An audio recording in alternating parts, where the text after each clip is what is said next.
আসসালামু আলাইকুম। আজ আমি এক্সপ্লেন করতে যাচ্ছি 2019 সালে রিলিজ হওয়া ইন্দোনেশিয়ান হরর মুভিটির নাম রোমান ক্যান্টাং। তো মুভির শুরুতেই আমরা 1958 সালে আলুর ক্ষেতের মাঝখানে একটি বাড়িতে দুইজন কাপলকে দেখতে পাই। তারা দুজন মিলে খুব তাড়াহুড়ো করে নিজেদের জিনিসপত্র গুছাচ্ছিল।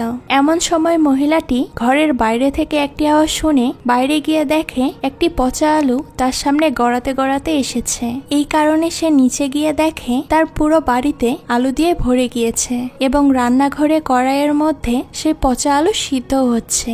আর সেই সময়ই দেখা যায় রান্নাঘরে একটি ভয়ানক জিন দাঁড়িয়ে আছে। জিনটিকে দেখে মহিলাটি প্রচন্ড ভয়ে চিৎকার করতে থাকে আর সাথে সাথেই জিনটি মহিলাটিকে নৃশংসভাবে মেরে ফেলে। মহিলাটির চিৎকার শুনতে পেয়ে তার হাজবেন্ড নিচে চলে আসে আর নিচে এসে ঘরের এমন অবস্থা দেখে সেও বেশ ভয় পেয়ে যায়। তারপর সে তার ওয়াইফকে খুঁজতে থাকে।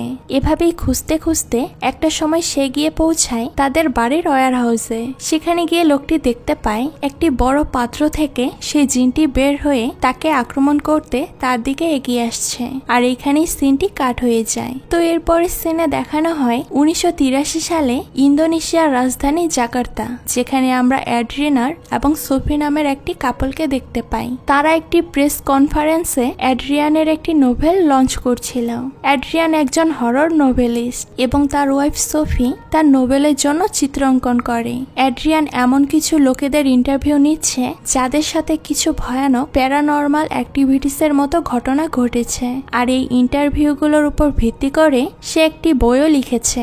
কিন্তু তার এই বইটি বেশি বিক্রি না হওয়াতে বইয়ের পাবলিশিয়ান তাকে একটি হন্টেড জায়গাতে গিয়ে আগে এক্সপেরিমেন্ট করে তারপর কিছু ভয়ানক কাহিনী লিখতে বলে। এইসব শুনে সোফি অ্যাড্রিয়ানকে বলে সে চাইলে বাড়িতে কয়দিন থেকে দেখতে পারে কিছু ভৌতিক ঘটনা ঘটে কিনা। এমন সময় একটি আলু সোফিদের বুক সেলফে লেগে সোফির ফ্যামিলি অ্যালবাম নিচে পড়ে যায়। অ্যালবামটিতে সোফির গ্রামের বাড়িতে তার ছোটবেলার কিছু ছবি ছিল। সোফির ছবি দেখে অ্যাড্রিয়ানের মাথায় একটা প্ল্যান আসে যে তারা চাইলেই তো সোফিদের গ্রামের বাড়িতে গিয়ে ভৌতিক অভিজ্ঞতা অর্জন করতে পারে, কারণ সেখানে এমন অনেক ঘটনা ঘটেছে যেটা সোফি ছোটবেলায় শুনেছে। আর তাই তারা পরের দিন তাদের 3 সন্তান মিনা, নালা এবং বায়োকে নিয়ে গ্রামের বাড়ির উদ্দেশ্যে রওনা হয়। সোফি বাচ্চাদের দেখাশোনা করার জন্য তাদের হাউসকিপার ওয়াককেও সঙ্গে নিয়ে যায়। তো এরপর দেখা যায় গ্রামে যাওয়ার পথে তাদেরকে দাদাং নামের একজন ব্যক্তি গাড়ি থামিয়ে তাদের কাছে কিছু তাবিজ বিক্রি করতে চাইছিল। দাদাং জানায় তাবিজগুলো তাদেরকে সকল খারাপ শক্তি থেকে রক্ষা করবে, কিন্তু যেহেতু অ্যাড্রিয়ান এবং সোফি এসব বিশ্বাস করতো না, তাই তারা তাবিজ না নিয়েই সেখান থেকে চলে যায়। এরপর তারা যখন সোফিদের গ্রামের বাড়িতে গিয়ে পৌঁছায় তখন সেখানে তাদেরকে সোফিদের পুরনো হাউসকিপার ন্যানি বাড়িতে নিয়ে যায়। বাড়িতে প্রবেশ করলে মিনা বায়োকে তার রুম দেখিয়ে দিয়ে সে নিজের রুমে চলে যায়। বায়ো যখন তার রুমে প্রবেশ করতে যাবে তখন সে সেখানকার করিডর থেকে একটি শব্দ শুনে সেদিকে এগিয়ে যায়, যেখানে গিয়ে বায়ো একটি বাচ্চাকে দাঁড়িয়ে থাকতে দেখে। বায়ো বাচ্চাটিকে খুব ঝাপসা দেখতে পাচ্ছিল, কিন্তু এক পলকেই বাচ্চাটি গায়েব হয়ে যায়। আর তখন সেই করিডর থেকে একটি আলু গড়িয়ে গড়িয়ে বায়ুর দিকে আসে। বায়ু সেই আলুটিকে হাতে নিয়ে দেখতে পায় তাতে লেখা আছে চলো খেলি। এটা দেখে সে প্রচন্ড ভয়ে মিনাকে গিয়ে সবকিছু খুলে বলে। এরপর মিনা এসে দেখে করিডরে কেউই নেই। এখান থেকে আমরা জানতে পারি মুভির শুরুতে আমরা যে কাপলকে দেখেছিলাম তারা আসলে সোফির বাবা মা। তাদের সাথে অতীতে কি হয়েছিল বা তারা কোথায় অদৃশ্য হয়ে গিয়েছিল সেটা সোফি আজও জানে না, কারণ তাদের বাড়িতে তার বাবা মা অদৃশ্য হওয়ার কোনো প্রমাণ বা চিহ্ন কেউই পায়নি। সোফি চায় না তার বাবা মার সাথে যা হয়েছে সেটা তার পরিবারের সাথেও ঘটুক। তো এরপরে আমরা দেখতে পাই সোফির 3 সন্তান ওয়াকের সাথে আলুর ক্ষেত দেখতে গিয়েছে। তখন সোফি দেখে বায়ু একটি আলুতে ছবি আঁকছে। সোফি ছবিটির ব্যাপারে বায়ুকে জিজ্ঞেস করতে বায়ু বলে সে ওয়্যার হাউসের সামনে একটি ভয়ানক বাচ্চাকে দাঁড়িয়ে থাকতে দেখেছিল আর এটি তারই ছবি। সোফি ওয়্যার হাউসের দিকে তাকিয়ে দেখে সেখানে কেউ নেই। তখনই মিনা দেখে ওয়্যার হাউসটির দরজা নিজে নিজেই খুলে যাচ্ছে।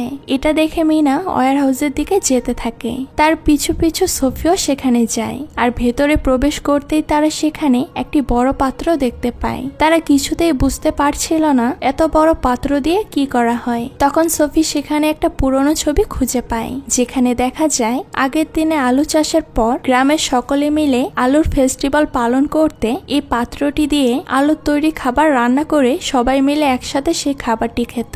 তো রাতের বেলা অ্যাড্রিয়ান বসে যখন নোবেল লিখছিল তখন নালা এসে তাকে খাবার খেতে ডাকে। নালা এবং অ্যাড্রিয়ান চলে গেলে আমরা দেখতে পাই অ্যাড্রিয়ানের টাইপরাইটিং নিজে নিজেই চলছে। তো রাতের বেলা দেখা যায় মিনা হঠাৎ করেই ঘুম থেকে উঠে দেখে সোফি তার পাশেই শুয়ে আছে। এতে মিনা একটু অবাক হয়। তো কিছুক্ষণ পর সোফি বিছানা থেকে উঠে সেখান থেকে চলে যেতে শুরু করে এবং মিনাকে বলে সে যেন তাকে অনুসরণ করে। এরপর মিনা সোফিকে অনুসরণ করতে করতে তাদের ওয়্যার হাউস পর্যন্ত পৌঁছে যায়। এমন সময় নালা জানালা দিয়ে মিনাকে দেখতে পায় আর সাথে সাথেই সে গিয়ে সেটা তার বাবা মাকে জানায় যে মিনা এত রাতে একা একা ওয়্যার হাউসের দিকে গিয়েছে। এর মানে মিনা যাকে তার মা ভেবে ওয়্যার হাউসের দিকে গিয়েছে সে আসলে সোফি নয়, সোফির রূপ নেয়া কোনো এক ভয়ানক জিন। তো নালার কথা শুনে সোফি আর অ্যাড্রিয়ান মিনাকে আনতে ওয়্যার হাউসের দিকে চলে যায়। এইদিকে মিনা দেখে সোফি ওয়্যার হাউসের ভিতরে চলে গিয়েছে, তাই সেও ভিতরে যায়, কিন্তু সেখানে গিয়ে সে কাউকেই দেখতে পায় না। এমন সময় হঠাৎ করেই ওয়্যার হাউসে রাখা বড় পাত্রটির নিচে আগুন জ্বলে ওঠে এবং পাত্রটিতে আলু সিদ্ধ হচ্ছিল। সেই সময় পাত্রের ভেতর থেকে একটি ভয়ঙ্কর ঝলসে যাওয়া বাচ্চা বেরিয়ে আসে। বাচ্চাটিকে দেখে ভয়ে মিনা সিঁড়ি থেকে পা পিছলে নিচে পড়ে যায়। আর তখন বাচ্চাটি পাত্র থেকে বের হয়ে মিনাকে ধরে টানতে টানতে সে পাত্রটির দিকে নিয়ে যেতে থাকে। এমন সময় মিনার বাবা মাও সেখানে চলে আসে, কিন্তু তারা সেখানে এসে কাউকেই দেখতে পায় না। তারা মিনাকে অনেক খোঁজাখুঁজি করে, কিন্তু এতে কোনো লাভই হয় না। তারা মিনাকে কোথাও খুঁজে পায় না। এটা দেখে সোফি বেশ ভেঙে পড়ে। তাই পরের দিন অ্যাড্রিয়ান সোফিকে সেই বাড়ি ছেড়ে জাকার্তা ফিরে যেতে বলে, কিন্তু সোফি মিনাকে না নিয়ে এখান থেকে যাবে না। এরপর সোফি তাদের পুরো গ্রামে মিনাকে খোঁজার চেষ্টা করতে থাকে। তার সাথে অ্যাড্রিয়ান আর বাচ্চারাও ছিল।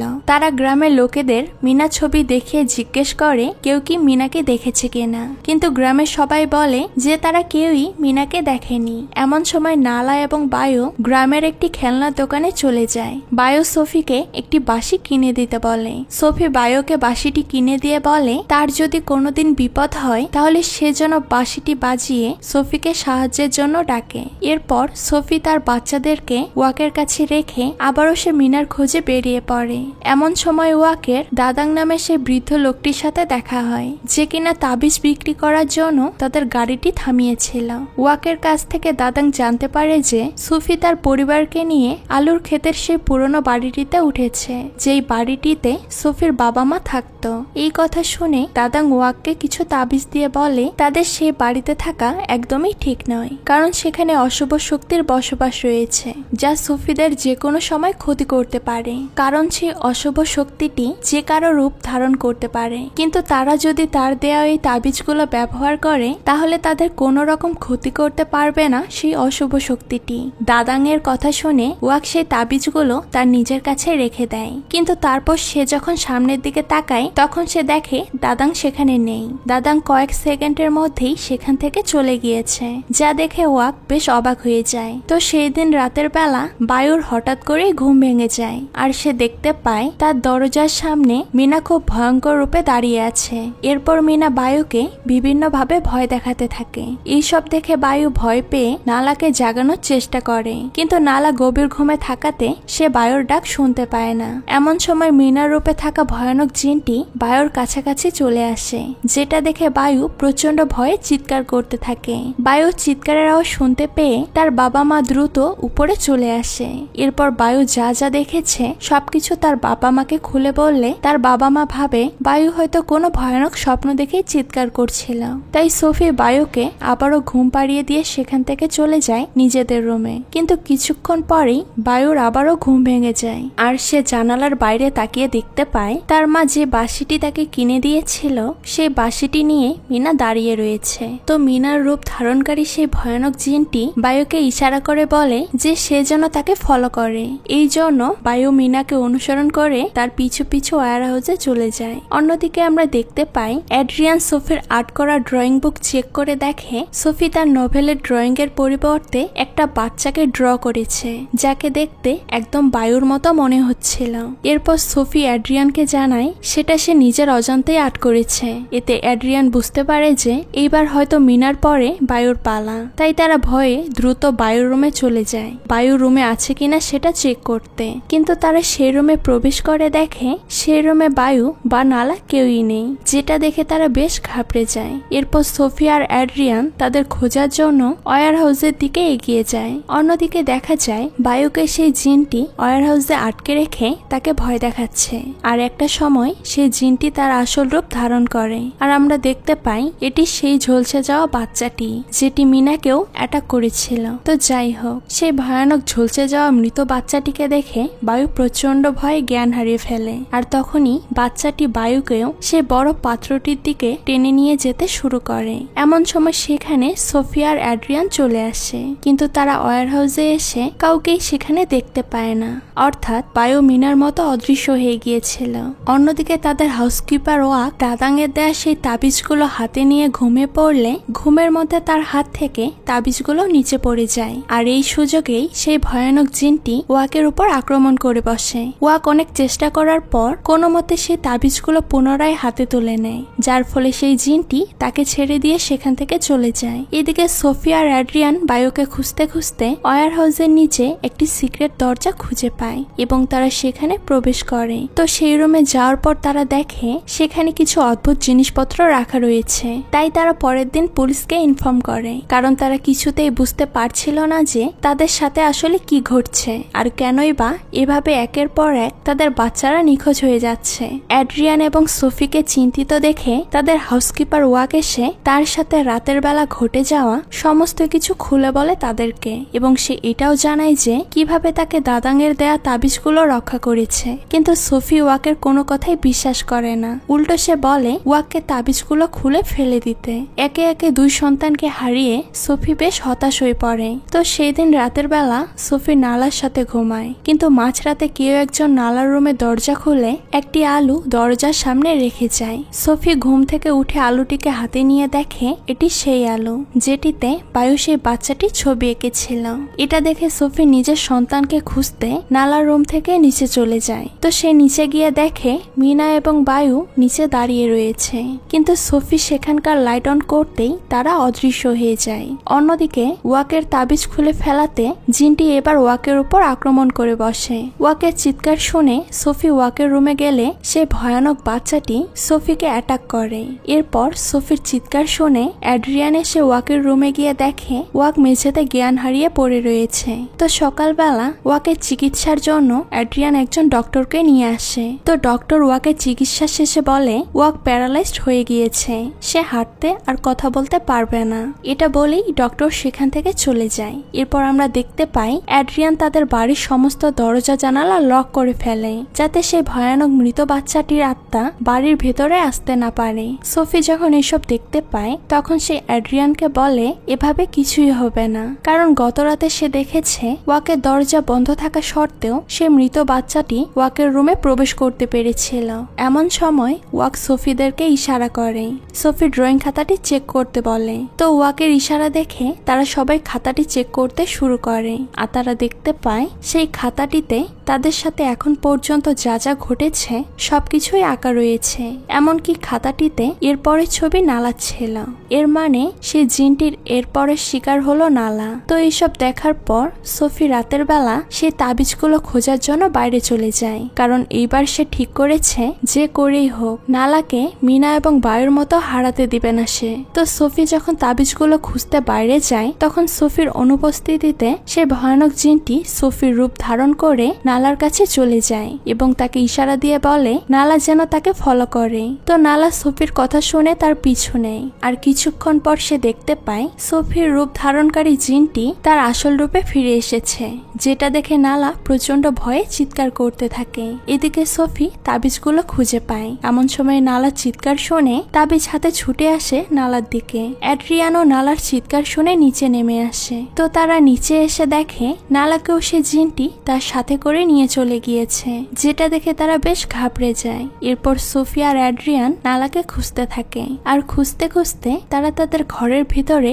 একটা সিক্রেট দরজা দেখতে পায় এবং সেখানে প্রবেশ করে নালাকে খুঁজতে থাকে। কিন্তু সেই রুমে তারা নালার পরিবর্তে অনেকগুলো বাচ্চার পচা গলা লাশ দেখতে পায়। তারা কিছুটা সামনে এগোতেই নালাকে একটি জিনের সাথে দেখে। সেই জিনটি নালাকে বেঁধে রেখেছিল। তো সোফি আর অ্যাড্রিয়ান যখন নালার দিকে এগিয়ে যেতে থাকে, এমন সময় জিনটি সেখানে থাকা লাশগুলোকে পুনরায় জীবিত করে সোফিদের উপর অ্যাটাক করতে বলে। এইসব দেখে সোফি তার হাতে থাকা তাবিজ লাশগুলো সামনে ধরতেই লাশগুলো আর তাদের কাছে আসতে পারছিল না। তো এভাবেই সোফি ধীরে ধীরে লাশগুলোকে এবং জিনটিকে তাড়িয়ে নালাকে সেখান থেকে উদ্ধার করে। তো এরপর ওয়াক তাদের এমন অবস্থা দেখে ইশারা করে তাদেরকে দাদাঙের নাম বলে এবং তার সাথে দেখা করতে বলে। তো পরের দিন সোফি এবং অ্যাড্রিয়ান দাদাঙের সাথে দেখা করে, তাদের সাথে ঘটে যাওয়া সবকিছুর কারণ জিজ্ঞেস করে। আর এইখানেই মুভির আসল টুইস্ট রিভিল হয়। দাদাং তাদের বলে এই সবকিছু সোফির বাবা মার কারণেই শুরু হয়েছিল, কারণ আজ থেকে 24 বছর আগে সোফির বাবা মা এখানে আলু চাষ করেই জীবিকা নির্বাহ করত। কিন্তু কোনো একটি কারণে তাদের জমিতে আলুর চাষ কমে যেতে শুরু করে এবং তাদের সব আলু পচে যায়। তাদের কাছে তেমন টাকা পয়সাও ছিল না যে তারা নতুন করে আবার আলু চাষ করবে। তাই সোফির বাবা মা বাধ্য হয়ে বেঁচে থাকতে সেই পচা আলুই খেত। এভাবেই একটা সময় তারা এইসবে বিরক্ত হয়ে শয়তানের পূজা করতে শুরু করে এবং তারা শয়তানের সাথে একটি চুক্তি করে যাতে শয়তান তাদেরকে প্রচুর ধন সম্পদ দিবে, কিন্তু তার পরিবর্তে তাদেরকে 3টি শর্ত পূরণ করতে হবে। প্রথমত, তাদেরকে সারা জীবন শয়তানের পূজা করতে হবে। দ্বিতীয়ত, তাদেরকে নিজেদের ঘরে শয়তানের উপস্থিতি সাধারণভাবে মেনে নিতে হবে এবং 3 নাম্বারটি হলো তাদেরকে শয়তানের খাবার হিসেবে বাচ্চাদেরকে বলি দিতে হবে। তো সোফির বাবা মা কিছু না ভেবেই শয়তানের এই চুক্তিতে রাজি হয়ে যায়। তাই তারা গ্রামের একজন মহিলার কাছ থেকে টাকার বদলে তার ডিজেবল বাচ্চাকে বলি দেওয়ার জন্য কিনে নেয়। এরপর তারা বাচ্চাটিকে বাসায় এনে নির্মমভাবে হত্যা করে এবং সেই বড় পাত্রটিতে বাচ্চাটির লাশটি রান্না করতে থাকে শয়তানের জন্য। এমনকি তারা নিজেরাও শয়তানকে খুশি করার জন্য বাচ্চাটির রান্না করা মাংস খেয়েছিল। এই সব করার ফলে শয়তান তাদের উপর খুশি হয়ে তাদেরকে প্রচুর ধন সম্পদও দিয়েছিল। এরপর থেকেই তাদের চাষাবাদও খুব ভালো হতো, কিন্তু তাদের ভয় ছিল শয়তান না আবার তাদের মেয়ে সোফির বলি চেয়ে বসে। তাই তারা ওয়াককে দিয়ে সোফিকে শহরে পাঠিয়ে দেয়। এইসব বুঝতে পেরে শয়তানটি তাদের উপর প্রচন্ড রেগে যায়। এই জন্য সোফির বাবা মাও তাদের জিনিসপত্র গুছিয়ে নিজেরাও সে গ্রাম ছেড়ে পালিয়ে যেতে থাকে। কিন্তু শেষ পর্যন্ত তারা শয়তানের হাত থেকে রক্ষা পায়নি। শয়তানটি তাদেরকে নৃশংসভাবে মেরে ফেলে এবং শয়তানটি জাহান্নামে ফিরে যায়। এই সব কিছু শুনে অ্যাড্রিয়ান দাদাংকে জিজ্ঞেস করে, তবে এখন তাদের সাথে যা ঘটছে এসব কে করছে? এতে দাদাং জানায় এটা হয়তো সে বাচ্চাটির আত্মা, তাদের উপর প্রতিশোধ নিতেই সে এমন করছে। তারা যদি বাচ্চাটিকে থামাতে চায় তাহলে তাদেরকে একটি রিচুয়াল পারফর্ম করতে হবে। এরপর সোফিরা দাদাংয়ের কথায় রাজি হয়ে রিচুয়ালটি শুরু করে দেয়। তাদের রিচুয়ালে সাড়া দিয়ে মৃত বাচ্চাটি তাদের সামনে আসে। তখন সোফি বাচ্চাটিকে তার সন্তানদেরকে ফিরিয়ে দিতে বলে। এতে মৃত বাচ্চাটি জানায় সোফির বাবা মা যেহেতু তাকে তার মায়ের থেকে আলাদা করে বলি দিয়েছে, তাই সেও সোফির সন্তানদেরকে তার কাছ থেকে আলাদা করে দিয়েছে। যদি সোফি নিজের সন্তানদেরকে বাঁচাতে চায় তবে সোফিকে মৃত বাচ্চাটির মাকে খুঁজে দিতে হবে। এইসব কথা শুনে সোফি বুঝতে পারছিল না যে বাচ্চাটির মা আসলে কে এবং কিভাবে সে তাকে এখানে খুঁজে নিয়ে আসবে। এইদিকে বাচ্চাটি দাদাং এবং দাদাংয়ের স্ত্রীকে নির্মমভাবে হত্যা করে। এত সবকিছু ঘটে যাওয়ার পর সোফি এবার এসে ওয়াকের কাছে এই সব কিছু জানতে চায়, কারণ সেই সময় ওয়াকও তার বাবা মার সাথে এখানেই থাকত। এরপর ওয়াক সোফিকে ইশারা করে তার গলার তাবিজটি তার মুখে দিতে বলে। সোফি ওয়াকের মুখে তাবিজটি রাখতেই ওয়াকের মুখ দিয়ে কিছু আলো বেরিয়ে আসে আর ওয়াক একদম সুস্থ হয়ে যায়। ওয়াক সুস্থ হয়ে সোফিকে বলে দাদাং তাকে বলেছিল যে বাচ্চাটির মা নাকি প্রত্যেক সপ্তাহে সিক্রেট টানেলটিতে শয়তানের উপাসনা করতে যায়, যাতে তার মৃত বাচ্চাটি তাকে মারতে না পারে, কারণ সে টাকার লোভে তার বাচ্চাকে বিক্রি করে দিয়েছিল। আর এই জন্যই মূলত বাচ্চাটির আত্মা তখনও সেই বাড়িতেই আটকে ছিল। ওয়াক সোফিকে বলে তারা যদি কোনোভাবে সেই উপাসনার জিনিসপত্রগুলোকে নষ্ট করে দিতে পারে তবেই ছেলেটি তার মায়ের কাছে পৌঁছাতে পারবে, আর এভাবেই সোফি তার সন্তানদেরকে ফিরে পাবে। ওয়াকের কথা শুনে সোফি ওয়াককে সঙ্গে নিয়ে সে ওয়্যার হাউসের টানেলে পৌঁছে যায়। আর সেখানে গিয়ে তারা দেখে সেখানে পূজার সকল জিনিসপত্র রাখা রয়েছে। এরপর সোফি আগের উপাসনার জিনিসপত্রগুলোকে নষ্ট করে সেই দিনের উপাসনার জিনিসগুলো সাথে নিয়ে নেয়। এদিকে মৃত ছেলেটির আত্মা আবার সোফির রূপ ধারণ করে অ্যাড্রিয়ান এবং নালাকে দিয়ে তাদের তাবিজগুলো খুলিয়ে তাদেরকে বশ করে মাটির নিচের ট্যানেলে নিয়ে যায়। সেখানে গিয়ে সে নিজের আসল রূপে ফিরে আসে আর অ্যাড্রিয়ান ও নালার উপরে আক্রমণ করে বসে। অ্যাড্রিয়ান নালাকে নিয়ে কোনো রকমে সেখান থেকে পালিয়ে একটি গর্তে ঢুকে পড়ে, কিন্তু আত্মাটি তাদের পিছু নিয়ে সেখানেও পৌঁছে যায়। এরপর আত্মাটি যখন তাদের উপর আক্রমণ করতেই যাবে এমন সময় সেখানে সোফি উপাসনার জিনিসপত্রগুলো নিয়ে চলে আসে। সোফি সেখানে এসে বাচ্চাটিকে বলে যে সে জানতে পেরেছে তার মা আসলে কে এবং সে তার উপাসনার জিনিসপত্রগুলোও পেয়ে গিয়েছে। এটা শুনেই আত্মাটি অ্যাড্রিয়ান আর নালাকে ছেড়ে দেয় আর এখানেই মুভির আরেকটি টুইস্ট রিভিল হয় আর আমরা জানতে পারি সোফিদের হাউসকিপার ন্যানি আসলে এই বাচ্চাটির মা ছিল। সোফির বাবা মা মারা যাওয়ার পর থেকেই সে এখানে তাদের বাড়িটি দেখাশোনা করত এবং নিজেকে বাঁচানোর জন্য শয়তানের উপাসনা করত। ন্যানি শয়তানকে যে বাচ্চাগুলো বলি দিয়েছে তাদের লাশই আমরা ট্যানেলের ভিতরে পড়ে থাকতে দেখেছিলাম। সোফি আত্মাটিকে এটি জানিয়ে ন্যানির উপাসনার জিনিসগুলো আগুন দিয়ে জ্বালিয়ে দেয় আর এতে করে বাচ্চাটি সেখান থেকে সাথে সাথেই গায়েব হয়ে যায়। এরপর সবাই মিলে মিনা এবং বায়ুকে খুঁজতে সে আলুর খেতে চলে যায়, কারণ বাচ্চাটি তাদেরকে বলেছিল যদি তারা তার মাকে খুঁজে দেয় তবে তাদের সন্তানকেও সে ফিরে পাবে। সোফি এবং অ্যাড্রিয়ান একটা সময় আলুর খেতে মিনা এবং বায়ুকে খুঁজে পায়। এরপর তারা আর এক সেকেন্ডও সেখানে থাকেনি, সাথে সাথেই তারা শহরের উদ্দেশ্যে রওনা হয়। তো পরের সিনে আমরা দেখতে পাই মৃত বাচ্চাটির আত্মা তার মা অর্থাৎ ন্যানিকে খুব নৃশংসভাবে মেরে ফেলে এবং তার লাশটিকে সেই বড় পাত্রটিতে ফুটন্ত গরম পানির মধ্যে ফেলে দেয়, ঠিক সেই রকম ভাবে যেভাবে তাকে মেরে ফেলা হয়েছিল। তো এরপরই বাচ্চাটির আত্মা মুক্তি পেয়ে যায়। তো পরের দিন সকালবেলা সেই গ্রামের সবাই দেখতে পায় বড় পাত্রটি ওয়্যার হাউসের বাইরে রাখা রয়েছে আর তাতে ঠিক পুরনো দিনের মতোই আলু দিয়ে খাবার রান্না হচ্ছে। এটা দেখে তারা সবাই মিলে খুশি হয়ে সে আলু একসাথে খায় আর আলুর উৎসব পালন করে। তারা কেউই বুঝতে পারে না যে আসলে তারা ন্যানি অর্থাৎ মানুষের মাংস দিয়ে রান্না করা খাবার খাচ্ছে। তো যাই হোক, এর পরের সিনে আমরা দেখতে পাই অ্যাড্রিয়ান নতুন একটি নোবেল লিখেছে যার নাম ছিল রোমা ক্যান্টাং আর সেই নোবেলের ব্যাপারেই সে এবং সোফি ইন্টারভিউ দিচ্ছে। অ্যাড্রিয়ানের লেখা সেই নোবেলটি বেশ খ্যাতি অর্জন করেছিল। তো মুভির শেষে আমরা দেখতে পাই রাতের বেলা সোফিদের ওয়্যার হাউসে সেই বড় পাত্রটি থেকে এবার ন্যানির আত্মা বের হয়ে আসছে আর এই দৃশ্যটির মধ্য দিয়েই এই মুভিটি এখানেই শেষ হয়ে যায়। এখন হয়তো আপনাদের মনে অনেক প্রশ্ন আসতে পারে যে মৃত বাচ্চাটি শুধুমাত্র দাদাং এবং ন্যানিকেই কেন হত্যা করলো আর বাকিদের কেনই বা শুধু বন্দি করে রেখেছিল। তবে এর উত্তর হলো আসলে দাদাং সেই ব্যক্তি ছিল যে কিনা সোফির বাবা মাকে শয়তানের উপাসনা করতে সাহায্য করেছিল।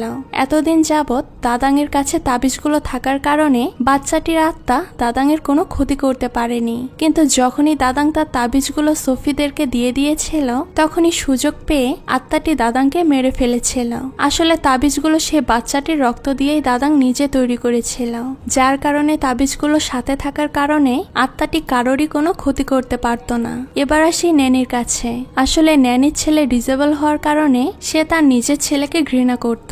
এই জন্য যখন সোফির বাবা মা ন্যানিকে অনেক টাকা পয়সার অফার দেয় তখন সে লোভ সামলাতে না পেরে নিজের সন্তানকে শয়তানের কাছে বলি দিয়ে দেয়। এতদিন ধরে সে নিজেকে বাঁচাতে শয়তানের উপাসনা করত, তাই আত্মাটি ন্যানির কোনো ক্ষতি করতে পারছিল না। তো সোফিরা যখন সেই গ্রামে যায় তখন আত্মাটি সোফিদের মাধ্যমেই তার প্রতিশোধ নিয়ে নেয় এবং অবশেষে আত্মাটির মুক্তি ঘটে। তো এই মুভিটি আপনাদের কাছে কেমন লেগেছে সেটা কিন্তু অবশ্যই কমেন্ট করে জানাবেন। আজকে এই পর্যন্তই, দেখা হচ্ছে নতুন কোনো ভিডিওতে। সেই পর্যন্ত সবাই ভালো থাকবেন। আল্লাহ হাফেজ।